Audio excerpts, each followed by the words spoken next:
भोसरीतील भाजपचा बुरुज ढासळला. शरद पवारांचं नेतृत्व मान्य करत भाजपच्या माजी नगरसेविका तुतारी फुंकणार तर गव्हाणे यांची ताकद वाढणार. भोसरी विधानसभा मतदारसंघातील भाजपाच्या गडाला अजित गव्हाणे यांनी सुरुंग लावलाय. येथील भाजपाचा गड ढासळताना दिसतोय. भाजपाच्या माजी नगरसेविका भीमाताई पोपटराव फुगे यांनी स्थानिक नेतृत्वाच्या दबावाला कंटाळून भाजपाला रामराम करत गुरुवारी राष्ट्रवादी काँग्रेस शरदचंद्र पवार पक्षात प्रवेश केलाय. स्थानिक नेतृत्वामुळे नाराज असून आम्हाला शरद पवार साहेब यांचं नेतृत्व मान्य असल्याचं सांगितलं. आगामी काळात गव्हाणे यांच्या माध्यमातून या शहराला सुसंस्कृत नेता मिळणार असा विश्वास देखील त्यांनी व्यक्त केलाय. दरम्यान भीमाबाई फुगे तसेच सम्राट फुगे आणि त्यांच्या सहकाऱ्यांच्या पक्षप्रवेशामुळे अजित गव्हाणे यांची ताकद प्रचंड वाढली आहे. तरुणाईची फळ या माध्यमातून त्यांच्या मागे उभी राहणार आहे. बारामती येथे गुरुवारी राष्ट्रवादी काँग्रेस शरदचंद्र पवार पक्षाचे राष्ट्रीय अध्यक्ष शरद पवार, खासदार सुप्रिया सुळे यांच्या उपस्थितीमध्ये भाजपाच्या भोसरीतील माजी नगरसेविका भीमाबाई फुगे यांनी पक्षप्रवेश केलाय. यावेळी युवक कार्याध्यक्ष रविकांत वरपे, माजी नगरसेवक विनायक रणसुभे, विशाल वाकडकर, विशाल काळभोर, हरिभक्त परायण राजाराम महाराज फुगे, राणोजी कंद, दामोदर फुगे, गणपत गव्हाणे, रोहिदास माने आदी उपस्थित होते. भीमाबाई फुगे यांच्यासोबत सम्राट फुगे, प्रसाद कोलते, प्रशांत लांडगे, सुदेश लोखंडे, गणेश कंद आदींनी पक्षप्रवेश केलाय. भीमाबाई फुगे या प्रभाग क्रमांक 7 भोसरी गावठाण मतदारसंघातून गेल्या पंचवार्षिक मध्ये निवडून आलेल्या होत्या. त्यांनी 2778 मतांनी विजय संपादन केलाय. अजित गव्हाणे यांच्या रूपानं पिंपरी चिंचवड शहराला उच्च शिक्षित आणि सुसंस्कृत चेहरा लाभणार आहे. लोकप्रतिनिधी म्हणून काम करताना कामाचं स्वातंत्र्य मिळालं पाहिजे. विचारांचं स्वातंत्र्य देखील तेवढंच महत्वाचं असतं. राष्ट्रवादी काँग्रेस शरदचंद्र पवार पक्षाचे राष्ट्रीय अध्यक्ष शरद पवार यांच्या संकल्पनेतून साकारलेल्या या शहराला पुन्हा एकदा विकासाच्या वाटेवर नेण्यासाठी अजित गव्हाणे यांचं नेतृत्व आम्हाला मान्य आहे असं प्रतिपादन भीमाताई फुगे यांनी केलंय.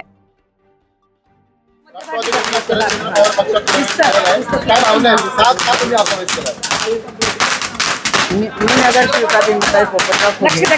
आज जे माझी जी कामं मी सांगितली मी ती केली, त्याचं मला रस्ता मिळालं नाही. त्याच्यामुळं कसं आहे, आपण प्रत्येक कामं सांगणार, मी तर करून घेतली कामं, पण पुढं आडकाठी यायची. त्याच्यामुळं मला हे काय पटलं नाही.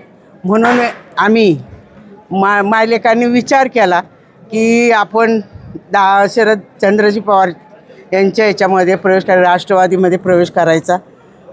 बाकी ही होणारी आडकाठी याच्या बाबतीत काही त्यांच्या वरिष्ठांना तुम्ही पत्राद्वारे किंवा काय फोनद्वारे काय अशी तक्रार केली?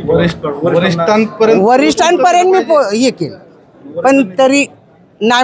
माझ्याकडे जी कामं मी सांगितली ती त्यांनी केलीच नाही. का तर त्यांना पुढं काहीतरी असेल त्याच्यामुळे त्यांनी माझी कामं केली नाही. तरी आडकाठी घातली असे मोठी एकदम कामं काय सांगता येतील तुम्हाला? तशी भरपूर आहे. दोन असं भोसरीकरासाठी जे तुमचे कामं होते, लँड अर्बन स्ट्रीट आहे आपलं पुलाखालचं सगळ्यात महत्त्वाचं ते काम आहे. त्या कामाला आता ते पुलाखाली जे काम होतं आता आधीच आपल्या भोसरीमध्ये रोड वायडिंग झालेली, सर्व व्यावसायिकांचे स्थानिकांचे आधीच घरं गेलेली आहे, दुकानं गेलेली. त्यात त्यांनी जो प्लॅन आखला त्याला आम्ही विरोध केला. का तर तिथं जास्तीत जास्त प्रमाणात हॉस्पिटल आहेत, बँक आहे, त्यांना पार्किंगची सोय झाली पाहिजे. हे आम्ही आयुक्तांसमोर पण मांडलं होतं, पण काय का झालं नाही, का आम्हाला डावल म्हणजे विचार करण्यात आला नाही, त्याच्यामुळे आम्ही हा निर्णय घेतला. काय सांगाल, आज राष्ट्रवादी शरदचंद्र पवार गटात आपण प्रवेश केलाय, काय उद्देश होता, काय भूमिका आपली? गेल्या 7 वर्ष 2016ला भारतीय जनता पक्षात आपण प्रवेश केला आणि 2017ला आमच्या आजोबांची पुण्याई म्हणा, वडिलांची पुण्याई म्हणा, त्यांच्या आशीर्वादानं, आमच्या सर्व बंधू मित्र सहकाऱ्यांच्या साथीनं आणि सगळ्या नागरिकांच्या साथीनं आज आपल्याला नगरसेवकपद म्हणजे आमच्या मातोश्रीला भेटलं. ठीक आहे बा, काहीतरी घराण्याची पुण्याई असेल, काम करण्याची आमच्या घराण्यांचं काम करण्याची इच्छा, केलेली कामं, गावगाड आवडण्यात त्यांचं महत्त्वाचं वाटतं. यामुळं नागरिकांनी आम्हाला निवडून दिलं. परंतु या 5 वर्षात म्हणजे एवढी खंत वाटते की बाबा काम करायचं म्हटलं तर विचारायचं कुणाला. आता काय या 5 वर्षात आपण सगळे नौखे होतो, कामाची महापालिकेची जास्त माहिती नव्हती. तर आमच्या वरिष्ठांनी स्थानिक पदाधिकाऱ्यांनी ती कल्पना देणं वगैरे ते तसं 5 वर्षात काहीच घडलं नाही. आम्ही केलेली कामं, आम्ही सुचवलेली कामं, आम्ही सुचवलेल्या कामांना विरोध करायचा, आम्ही केलेल्या कामांचं श्रेय घ्यायचं, हे ह्या सगळ्यांना कंटाळून आम्ही आज पक्ष चेंज केला आणि शरद पवार साहेबांचे विचार आदर्श घेऊन या गटात आम्ही प्रवेश केलेला आहे. कुठंतरी दडपशाही गुंडशाहीला आपण विरोध केला आहे या गोष्टी इथून पुढे येणाऱ्या कार्यकाळात काय भूमिका असेल आणि कशा ठीक आहे, इथून मागं गुंडगिरी समजा गुंडशाही झाली, दडपशाही झाली, इथून झाली, पण इथून पुढे होणार नाही याची आम्ही दक्षता घेणार. ती दडपशाही आम्ही मुडीत काढल्याशिवाय राहणार नाही. इतर भोसरीकरांना काय आव्हान करा? भोसरीकरांना आव्हान करायची गरज नाही. भोसरीकरांनी कौल दिलेला आहे, पुढचा आमदार अजित भाऊ गावणे होणार म्हणजे होणारच. आणखी कोण नाराज नेते मंडळी तुमच्या संपर्कात आहे की जे बरेच नाराज नेते मंडळी आहे, पण काय होतं काहींची दगडाखाली पण असतात, पण आपलं कसं आहे, आपला स्वाभिमान, आपला आत्मसन्मान आणि कुणाच्या पुढं करण्याची म्हणा, कुणासमोर विनाकारण झुकण्याची आम्हाला सवय नाही. त्याच्यामुळं आम्ही जो निर्णय घेतला आहे तो आम्ही स्वतःनी घेतला. जे प्रवेश झाले त्यांचं नाव काय? आज तसं तर मी तर म्हणतो भोसरी गावात सगळ्या गावांनी प्रवेश केला. लांडगे, फुगे, गव्हाणे, माने, अजून काय सांगायचं. म्हणजे एकंदरीत ह्याच्यातून तुमच्या लक्षात आलं पाहिजे आता गाव एकत्र झालं. तुमच्यासारखे काही नाराज असतील दहशतवादी असतील त्यांना काय तुम्ही आव्हान कराल? काय म्हणले? तुमच्यासारखे जे नाराज असतील दहशतीखाली असतील त्यांना काय आव्हान कराल? त्यांना आव्हान करायची गरज नाही. जरी ते आमच्यासारखे समजा माझ्या स्वाभिमानामुळे मी पुढे आलो, पण ते जरी शांत बसले असते बटन फक्त तुतारीचंच दाबणार. दादा 2014ची पुनरावृत्ती 2024 मध्ये दिसणार का? दिसते आता तुम्हाला मीडियाला सगळ्या तुम्ही फिरताय, अजित भाऊंचा तुम्ही प्रचार बघताय, बाहेर आलेले लोक बघताय आणि सर्वसामान्य जनता आहे हाही न्याय दिल्याशिवाय थांबणार नाही. अहो काय सांगाल, आज भोसरीचे ख्यातनाम पैलवान पोपटरावजी फुगे यांच्या पत्नी यांचा प्रवेश झालेला आहे आणि हा प्रवेश किती फरक पडेल आणि आपली या प्रवेशामुळे काय भूमिका असेल? आज भोसरी गावामध्ये खूप मोठं परिवर्तन या ठिकाणी झालेलं आपल्याला पाहायला मिळते. स्वर्गीय सदाशिव तात्या फुगे यांच्या सुनबाई आणि पैलवान स्वर्गीय पोपटराव फुगे यांच्या पत्नी भीमाताई फुगे यांनी राष्ट्रवादी काँग्रेस पक्षामध्ये प्रवेश केला.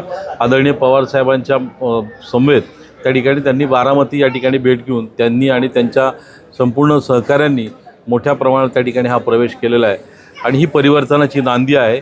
मागच्या कालखंडामध्ये जो काही नगरसेवक असताना त्यांना त्या ठिकाणी जे स्वातंत्र्य मिळालं नाही आणि भारतीय जनता पक्षाच्या माध्यमातून जे काही गळचेपी विद्यमान आमदारांच्या माध्यमातून त्यांच्या नगरसेवकांची झाली, त्या नाराजीतनं हा प्रवेश आपल्याला दिसतोय. कारण भविष्य काळामध्ये ह्या लोकांनी एक भूमिका घेतलेली, नुसता भीमाताई नाही, याच्या आधीसुद्धा अनेक नगरसेवकांनी भारतीय जनता पक्षाच्या राष्ट्रवादी काँग्रेसमध्ये प्रवेश केला आहे. अजूनही अनेक नगरसेवक त्या ठिकाणी असा प्रवेश करू शकतात. कारण आत्ताच्या विद्यमान आमदारांविषयी जी नाराजी आहे, त्यांच्या माध्यमातून जी काही दडपशाही, हुकुमशाही या भोसरी विधानसभेमध्ये चाललेली आहे, त्यामुळं लोकांमध्ये तीव्र नाराजी आणि संताप आहे. येणाऱ्या कार्यकाळात आणखीन काही प्रवेश होण्याची शक्यता आहे? हो, नक्कीच येणाऱ्या काळामध्ये आणखीन काही प्रवेश होण्याची शक्यता नाकारता येत नाही आणि त्याच्यामुळे एकूणच भोसरी परिसरामध्ये आज आमच्या भोसरी गावामधलं हे फार नामवंत कुटुंब आहे आणि त्यांच्या कुटुंबाने हा निर्णय घेतल्यामुळं नक्कीच आमची ताकद वाढली आणि एकूणच भोसरी गाव आता परिवर्तनासाठी एकवटलेलं आहे. या गावाने नेहमीच अनेकांना संधी दिली. या गावामध्ये ज्या परंपरा आम्ही सगळ्यांनी जोपासल्या, या गावचं गावपण आम्ही टिकवण्याचं काम सातत्याने केलं. आमच्या अनेक पिढ्यांनी हे काम केलेलं आहे आणि भोसरी गावाने प्रत्येकाला न्याय देण्याची भूमिका. या गावामध्ये लांडग्यांचे आमदार झाले, लांड्यांचे आमदार झाले, फुग्यांचे आमदार झाले आणि आता गावाने ठरवलं की गव्हाण्यांना पण एक संधी दिली पाहिजे. अशा प्रकारची भूमिका संपूर्ण आमच्या गावाची आहे आणि इथं राहणाऱ्या प्रत्येक माणसाची आहे. इथं नोकरीच्या आणि व्यवसायाच्या निमित्ताने जे लोक राहिलेले त्यांनीसुद्धा ही भूमिका घेतलेली आहे. कारण त्यांना अशा प्रकारची गुंडगिरी आणि दादागिरी आता नको आहे. आम्हाला शांततेमध्ये आणि सुरक्षित वातावरण हवं आहे भोसरीमध्ये आणि भोसरी विधानसभेत. त्या दृष्टिकोनातून लोकांनी हा निर्णय घेतलेला आहे. त्याच परिवर्तनाच्या नांदीला अनुसरून भोसरी विधानसभेतील सर्व नागरिकांना काय आव्हान करा? एक पहिलं तर मी दीपावलीच्या सर्वांना खूप खूप मनपूर्वक शुभेच्छा देतो आणि जे काही परिवर्तन घेण्याची भूमिका नागरिकांनी आणि सर्वांनी घेतलेली आहे, या परिवर्तनाच्या भूमिकेतनं नक्की भविष्य काळामध्ये आम्ही चांगलं काम करून दाखवू. या भोसरी विधानसभेचा जो नावलौकिक आहे, पिंपरी चिंचवड शहराचा जो नावलौकिक इथून मागच्या काळामध्ये होता आणि या 10 वर्षामध्ये त्याला जी काही अधोगती लागली ती पुन्हा एकदा या शहराला, या भोसरी विधानसभेला एक चांगलं वैभव प्राप्त करून देण्याच्या दृष्टिकोनात आमचा सगळ्यांचा प्रयत्न राहील आणि असा विश्वास मी या निमित्ताने नागरिकांना देऊ इच्छितो.